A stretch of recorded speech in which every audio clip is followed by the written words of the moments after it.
Newsflash. We don't want an internationalist country. We don't want world banks, globalization of our economy, a country with no border and no identity. You are not allowed to change the identity of this country. Americans want a nation state. Our country, with a history of freedom, is combined with a history of responsibility. And yet our proud history, even our money, is being rewritten to accommodate a new worldview. We are so beaten down by political correctness that most of us are numb to the surrender of America. And as for those naysayers, the one who say, Donald Trump just can't win, listen up. Those naysayers in England got it all wrong, didn't they? Prime Minister Cameron got it all wrong. You know, the one who criticized Donald Trump for his temporary ban on Muslims. And now Cameron's out. Obama, too, got it all wrong, jetting to England as if he were the world's dictator, telling the Brits what's good for them. And while we're at it, Hillary Clinton got it all wrong on just about everything except her bank account. When the President of the United States, a country founded on the Judeo-Christian ethics, tells Christians at a prayer breakfast, no less, to get off their high horse after Christians get their heads cut off, not even willing to mention Islamic extremism, when the President of the United States allows hordes of immigrants whose names, let alone backgrounds, we don't even know, while ISIS proudly announces that they're infiltrating these refugees, when states are not even notified who the federal government is sending to live in their neighborhoods, flying in unknowns from Central America and the Middle East en masse, and they demand Sharia law in place of American law, then we are in the wilderness, folks. And I don't want to hear that Americans need to be more humble, that we need more humility, that my free speech needs to be tamped down so as not to offend another's religion. Nowhere does our Constitution say we cannot say something about another's religion. Nowhere does our Constitution say we cannot say anything that offends others. And by the way, where does it say I can't have a gun? Do not use our Constitution against us while you use the same Constitution to shield those who violate our laws, showering them with all the rights and benefits, but none of the responsibilities. When our president's first response to an American getting his head cut off is to show up in a golf cart and then keep on golfing, when he is in, and his attorney general's response to Americans being killed by Muslim terrorists is to stand up for Muslims, then it's time to take our country back. And don't tell me that to not take these people in is not who we are. I know who we are. My grandfather was a part of the greatest generation that stormed that beach in Normandy. My dad saw the plume in Nagasaki and later died early because of it. No, you don't preach to me.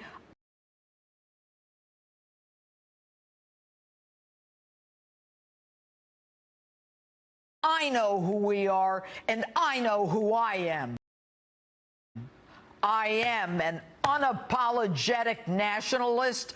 I am an unapologetic American.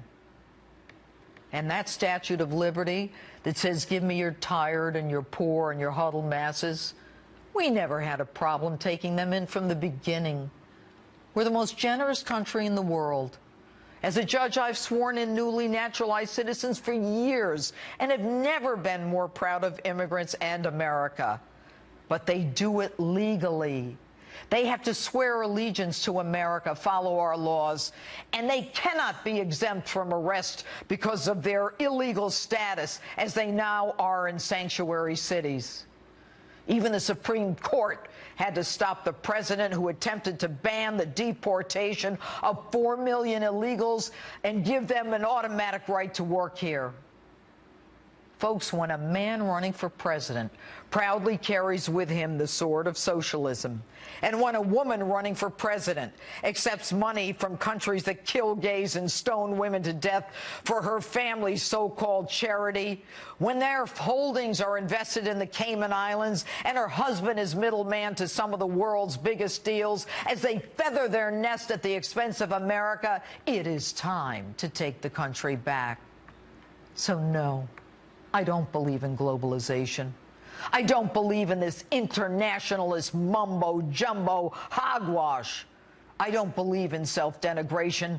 I believe in our nation state. I believe in our borders. And I believe in the law, the Constitution, and the Declaration of Independence that outlines the character of the people and who we are. Every week, I speak to you in front of a backdrop. But it's so much more than that. It's the American flag. It represents the spilled blood and treasure of those who gave up everything for this great nation. It stands for freedom, equality, and justice. And I'm damn proud of it. And that's my open. Tell me what you think on my Facebook page or Twitter, hashtag Judge Jeanine. And joining me now is the co-host of The Five, Juan Williams. Good evening, Juan. Nice to have you on the show tonight. How are you? I'm great. The weather is great. Good evening, Judge Jeanine. Your opening statement was strong. Yes. All right, let's talk about Brexit. I appreciate that. So I won't let you hit me right off the bat, Juan. Nope. What do you think is happening with Brexit, Juan, and the fact that, you know, the Brits decided to exit the EU? What was that about? Well, I think there are a number of things to say here. One is I think you have a lot of people reacting to the immigration issue that we know is very high on their agenda. And secondly, the impact of the loss of so many jobs, especially in Britain. You've had a terrific, recession. They got hit much harder than we got hit here in the United States. Their unemployment is much higher. So I think you have those factors playing. But to pick up on what you said in your opening statement, anybody in this country who thinks, well, gee, we're so different, they might be whistling past the graveyard, Judge Jeanine, because you look at the polls over there, the polls were wrong. You look at the anti-establishment fervor over there. I see a lot of it over here. And when you stop and think about, even the history, remember, Margaret Thatcher won and brought conservatism to Great Britain. The next year, it was Ronald Reagan right here in the United States. But where I think you're off a bit is our electorate is much different over there. They don't have the diversity. The working class there is almost all white, while the working class here has lots of Latinos Juan, and that's black a great people. point. That's a great point. We are more diverse, but it was about London, almost the urban, more cosmopolitan versus the other areas. But London and the Brits have a big immigration issue too, so they're not as homogenous as they once were. But isn't there a worldwide reaction to this immigration thing, this lunacy of, no borders anymore? And I know you're not a Trump fan, and I am a Trump fan.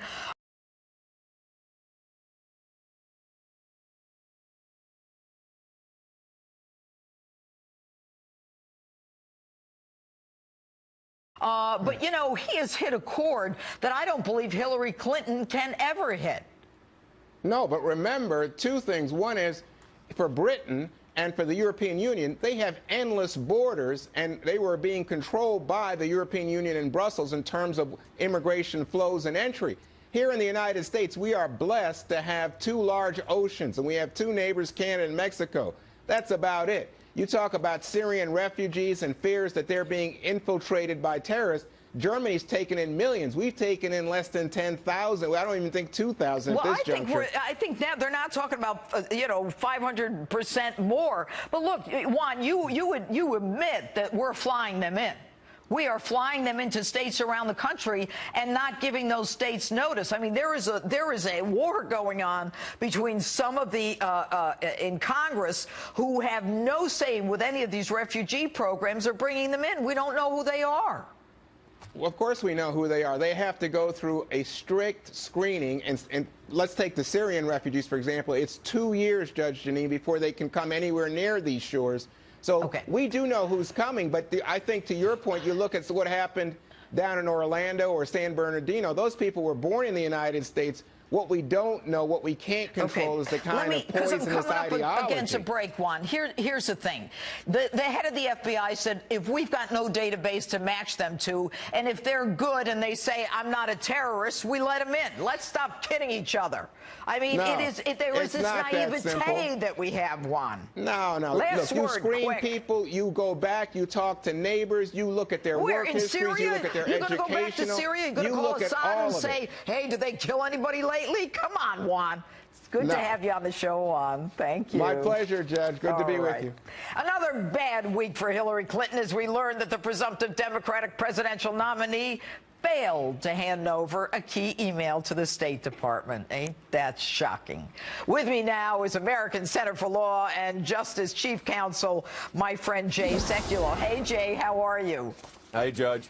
How are you? So good. Everybody's fed up with the email thing, but every week there's something coming in that contradicts something else that she said. Tell us about the significance of the particular email that was the bad news for Hillary this week. Well, and this was because the narrative that Secretary Clinton has given since the beginning of this scandal when it first erupted was that she never received emails that were marked classified. They may have been marked classified after the fact, she said, but she had no knowledge of that. Well, it turns out, of course, that there were emails received that were marked, in fact, classified. So what has happened is the narrative that she started from the outset has been consistently proved to be incorrect. And again, you know, Judge, you and I talked about this the other day. The fact is, the Inspector General's report is the indictment. If there was going to be an indictment, it would be the Inspector General's report, which really destroys the entire narrative, including the narrative that she relied on legal counsel from the State Department, their lawyers. She did not. The lawyers said they didn't know anything about this until it was in the media. So that I think it's showing the depth of the inconsistencies. But the problem, of course, is will the FBI make the recommendation, but then will the Justice you know my Department thoughts on that because she emailed the president on this unsecure server, classified information. The president is complicit. Her first witness is, for the defense, is Barack Obama. We would have a constitutional crisis. There's no way they're going to indict her for that. I think it's the foundation they can get her on. But let me ask you about this. You know, she is so secret. If the FBI can show through its forensic analysis of the deleted emails that what was deleted is the connection between her doing favors for China and Russia and Uzbekistan and Saudi Arabia, while at the same time they were given money, then an indictment should be forthcoming. Well, this is the, you know, of course, this is the aspect you know as a judge and I know as a lawyer, litigator. The fact is the FBI goes where the evidence leads. And here in this particular situation, you've got the unusual situation where a Secretary of State and at the same time her husband and their family have the foundation. And the foundation apparently has been receiving gifts from a variety of governments, many of which have horrible records on human rights issues. But if, in fact, there was a quid pro quo, and the Supreme Court's going to decide a big quid pro quo case tomorrow, probably Monday, the fact is that could be the real Jay, here's the bottom line. People don't care that she talks out of both sides of her mouth, that she's in favor of women while she's got, you know, the team that trashes all the women that her husband fooled around with and did worse. But what they do care about is the pay for play. If they were making money at the expense of Americans and our interest, if Russia has 20% of our uranium because Bill Clinton, as a middleman, was able to cut a deal with Canada and Uzbekistan, where a guy over there was actually indicted for the deal himself, then, you know, then I think shame on them if they don't do it. But what about Democrats? I mean, you know, they got to be smarter than this. She won't hand over her Wall Street speeches. Now we find out she met with Steve Schwarzman, Blackstone, and the CEO of all these major companies and banks, world banks, and dropped that information and left it off her calendar. And I think here's what you've got, and you said this in your opening statement. The fact is that whole approach that the DNC is utilizing right now was thoroughly rejected in the United Kingdom as they pulled out of the EU. That same sentiment's here. The question will be, of course, politically, can Donald Trump take that sentiment and turn it into votes at the ballot box? But I think the vulnerability, clearly, on the issues, when you look at and you talk about immigration, and I'm the grandson of an immigrant, so my grandfather came in through Ellis Island. Exactly. But this sentiment's there. So I think there's vulnerability here. The question will be, will the American people take a look at the situation and say, you know what, this is our country, we're gonna take it back. And I think that's the real question of the day for the electorate. And the fact that as a result of the Supreme Court decision, Obama can no longer ban the deportation of 4 million illegals and give them jobs because he feels like it. It's going to be a different world. Yeah. Jay Sekulow, he said he had a pen and a phone. He ran out of a battery, and he's out of ink. That's what the Supreme Court said. Thanks for being with us tonight, Jay. Thanks, Judge. All right. And one of Donald Trump's top economic advisors is here to talk with me about the Brexit vote and how the campaign can capitalize on it. My interview with him is next. And then Sheriff David Clark joins me live to talk about this week's Brexit vote lead to change in the United States come November. Let's ask Heritage Foundation economist and Donald Trump economic advisor Steve Moore. Steve, what's your take on the last 72 hours in Brexit? Some people think it's just about the economy. Is it? Hi, Judge. Great to be with you. Well, it's partly about the economy, no question about it. In England, in Europe, and here in the United States, the middle class, the working class, is in a kind of revolt right now. They're not feeling that we've ever really come out of this recession. Their paychecks are shrinking. That's certainly happening here in the United States. And there is this kind of rebellion that's going on. We saw this in the rise of Donald Trump, and I think that was part of the explanation for what happened in that. Remember, nobody expected that vote that we had. Well, all the predictions were that it wasn't going to happen. You know what, Steve? You know what I think is interesting? When I started reading about this more, I think like a lot of people, it's happening in Britain. What's that got to do with us? But at the same time, what I find fascinating is that Cameron had Obama go over there and say, in his dictatorial, you shouldn't leave. But what they started saying is that if they exited the EU, that it would harm the national security, that Abu Bakr al-Baghdadi, the leader of the Islamic State, was probably in favor of Britain leaving the EU. They were so desperate to not leave it. What was that about? Well, it was over the top. The rhetoric was completely over the top. By the way, it was over the top in Europe, it was over the top in the UK, and it was over the top here in the United States with the president saying you're going to go to the end of the line and it's going to be Armageddon. And you know what happened, I think, Judge, is that people, not just in the United States, but in Britain, I think in Europe as well, they're tuning trying to do. Do you think other countries in Europe are going to follow this? I do. I think you're going to see. Well, that's a good question. Greece? The question is what happens to Germany, because Germany's paying all the bills over there, right? And so there's real anger there. Angela Merkel, she invited him in. Let her pay the bill. Exactly. But you said Greece. Greece will never leave the EU because they're the ones who are collecting all the money. So they want it. But one of the things that upset the British citizens is their net payers. They have to spend I learned this from Fox News, $10 to $20 billion a year from the British taxpayers go over to Europe, and people said, I'm sick of that. And I think you're seeing the same thing here in the United States. Remember where Donald Trump says, why are we paying all the costs for NATO? Why isn't Europe paying for their own defense? I never realized it, but apparently they're only paying 4% or something absurd. The other NATO members were paying like 96% of that. That's bizarre. But this scaremongering, isn't it really about big business, big banks, the establishment, being able to continue to pull the strings on the working man? No question about it. Yeah, this was a workers' class revolt, and I loved did you see the headline in the New York Post this morning, Judge? Power to the people. Yeah, I have it in my open, Steve.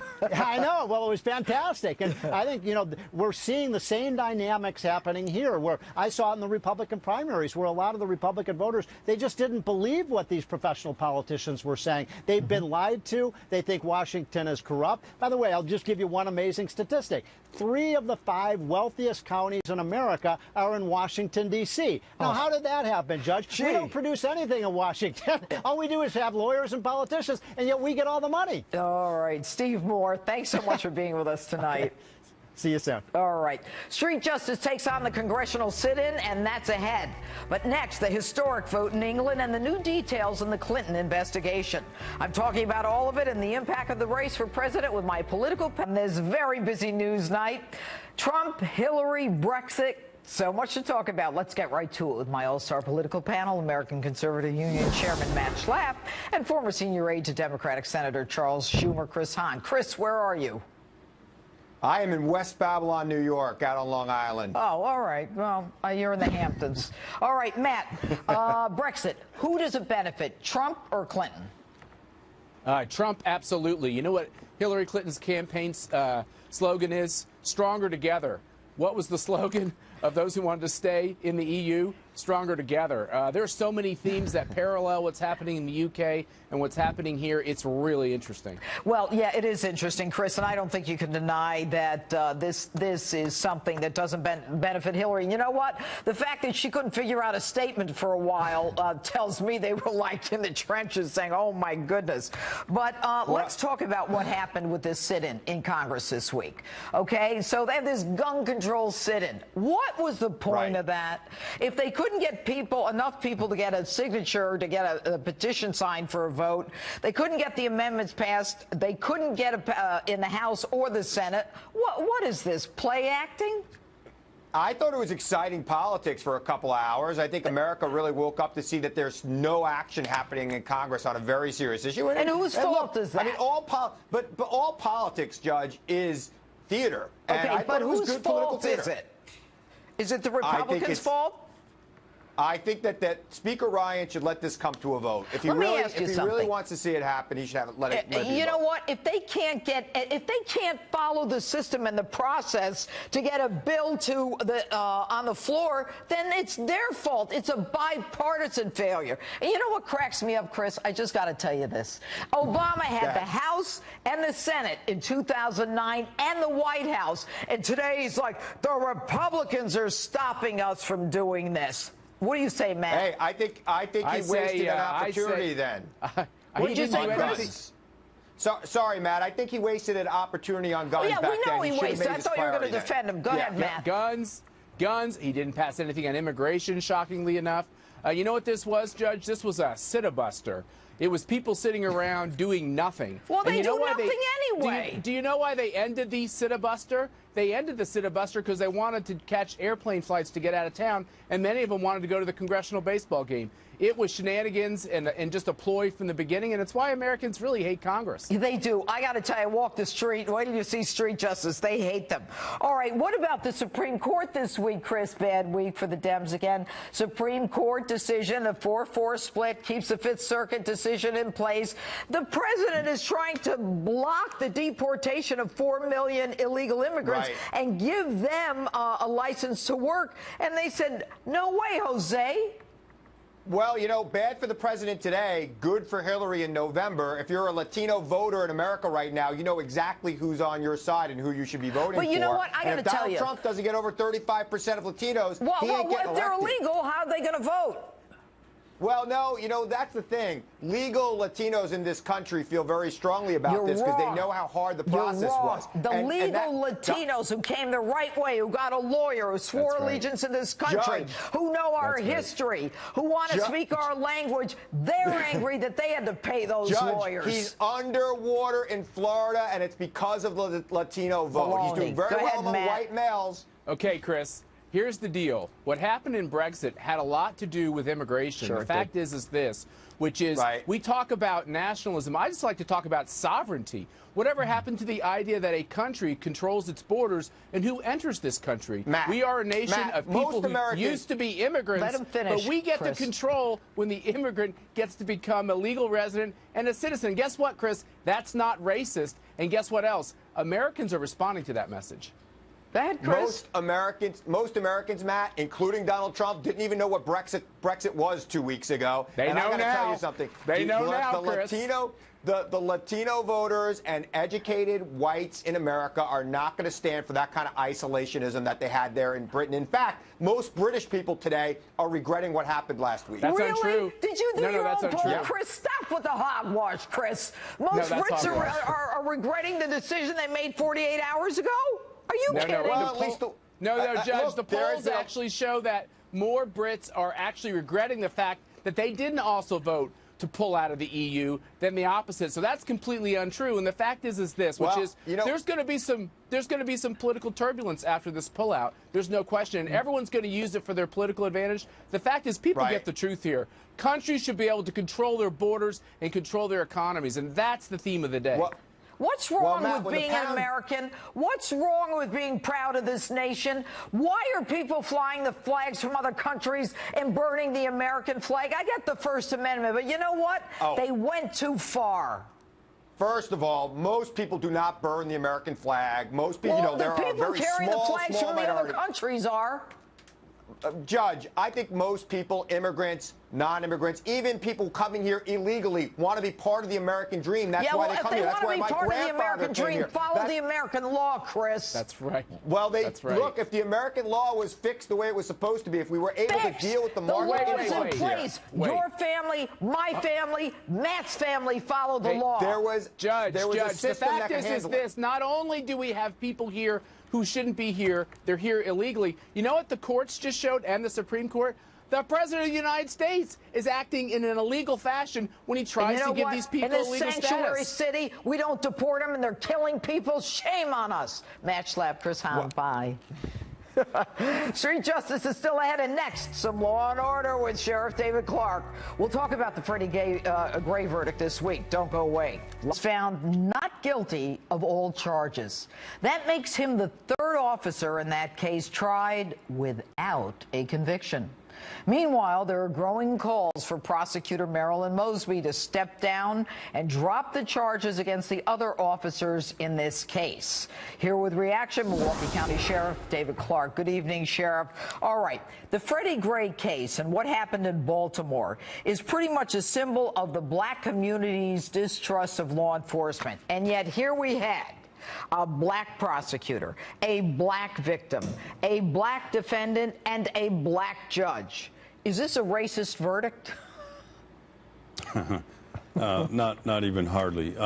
Judge, look, this woman, Marilyn Mosby, is drowning in her own incompetency. Justice has prevailed for one of Baltimore's finest yet again. Look, you're a former prosecutor, a district attorney. You never would have charged this case. You were a judge. You sat and heard these types of cases. You would have dismissed this too. Keep in mind that Marilyn Mosby, before she became the state's attorney in that county in Baltimore, has never charged or prosecuted a homicide case. That's right. She does not know anything that goes into this. I investigated homicides. The woman was an insurance lawyer. Did you know that, David? Right. She was an insurance lawyer. And within 24 hours of getting the autopsy report, she says, it's a homicide, we're going to indict. And then she says, I hear your call, as if she's the queen who's going to come out and calm the masses. What's going on in this woman's head? Well, she weaponized the prosecutor's office there looking for a political end. She went on a witch hunt looking to hang one of Baltimore's finest for something that they did not do. I've investigated a lot of homicides myself. I've taken them in for charging. If you were the prosecutor in this, I would have said, Madam District Attorney, we don't have anything here other than a horrible tragedy. There's no criminal intent on anybody's part, and you would have done the right thing. I think right now, Marilyn Mosby is going to have to dig down and find the moral courage to do the right thing here. She continues to put up this facade, and the good people in the city of Baltimore have to relive and have this wound open and relive this horrible tragedy over and over and over again because of her incompetence. She promised something she cannot deliver.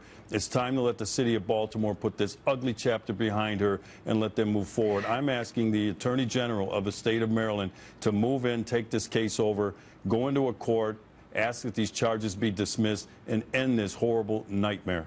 You know what's interesting, Chief, is Sheriff, I should say, is the fact that when they were put to the test of proving the evidence of this depraved heart murder, they couldn't even prove anything with how many minutes of video they had. The defendant who was in the van, another prisoner, said, nah, everything was fine. And, you know, the guy, there were two minimal infractions, one that involved a wider turn than it should have been, which would have been, according to, you know, the defense, the G-force would have benefited the victim in the case. I mean, does a woman not know how to prove a case? No, she doesn't, because she should have never charged this case. Look, she made this decision even before the investigation was completed by the Baltimore Police Department. That's why I said she was engaging in political chicanery with the law here. And now she doesn't know what to do. She may become the first prosecutor in U.S. history to have a 6-defendant case and go 0 for 6. Well, those are pretty bad numbers. But let me ask you this. Look, as a DA, I ran my office. You know, I had a lot of investigators and cops who worked for me. The most important thing that we can do as prosecutors is to work closely with cops. How do you think it's working in that DA's office for the victim of rape, the victim of larceny, a burglary? I mean, when the cops go into the DA's office, I mean, what's it like? This woman is looking to hang these people with no evidence. How does this impact the community? She's damaged. She has no integrity.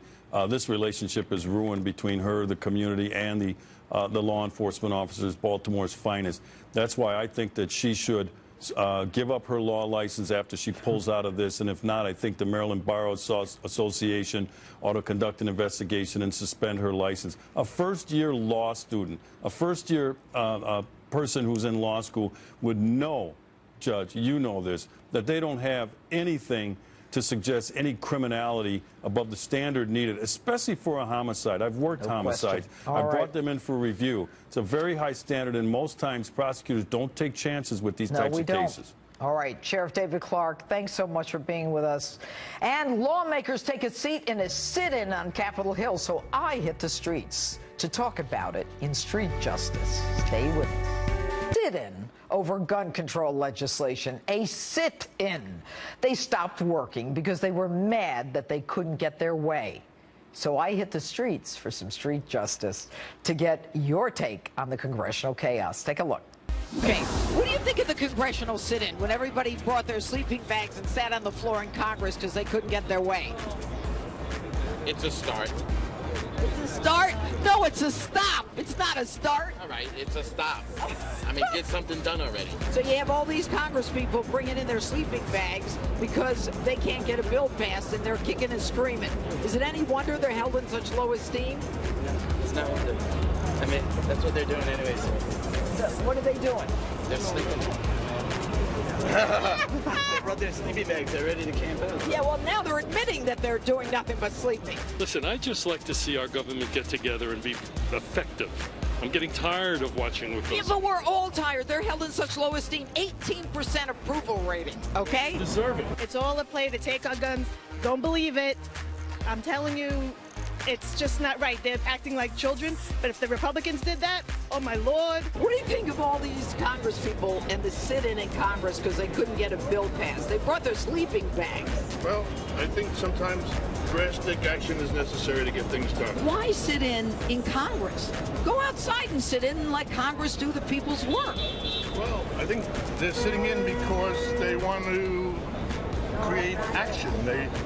And that's the place to be. I mean, doing it outside is not going to probably have as great of an effect as doing it inside. Look at the attention you're giving it. The amazing thing is that they couldn't get a bill passed in the House, the Senate. They couldn't get enough for the amendment, and so they're stopping the people's business in Congress. That's just wrong, isn't it? Totally wrong. Absolutely. It's childish. It's imbecile. Why is Congress held in such low esteem? Because they don't get anything done. What should we do? You're very kind. 18% approval, kick them all out. Kick them all out and get a leader. Do you think we need a leader? Well, we have a leader. I think President Obama is a great guy. His inability to get things done is a question. I don't know why. Inability? The guy ignores the Constitution and decides he's going to do some executive action and let everybody stay. I'm a Republican. I'm a businessman and I'm a Republican. What's wrong with you? There were 2 laws proposed by Republicans and 2 laws proposed by the Democrats. Right. So if each person rejects the other side's proposals, then that's why nothing's getting done. So you say in the drafting. In the drafting process, you have to have something that both parties can get on board with. It might not be everything they want, but it's not everything they don't want. Right. That's how we're going to get something done in this country. Okay. You got to let them go because they're going to do what they're going to do anyway. Yeah. And the more attention we pay to them, the more they're going to do it. Yeah, you're right. Would you say they're losers? I would never call anyone a loser, but I would say, hey, to each their own. They're sleeping and they're sleeping bad. Yeah, in Congress, in Washington. Does that surprise you? They probably wasn't doing that in the first place anyway, so, I mean, it's good to get rest. You know, if you ain't working, you might well go and get you some rest. We'll be right back.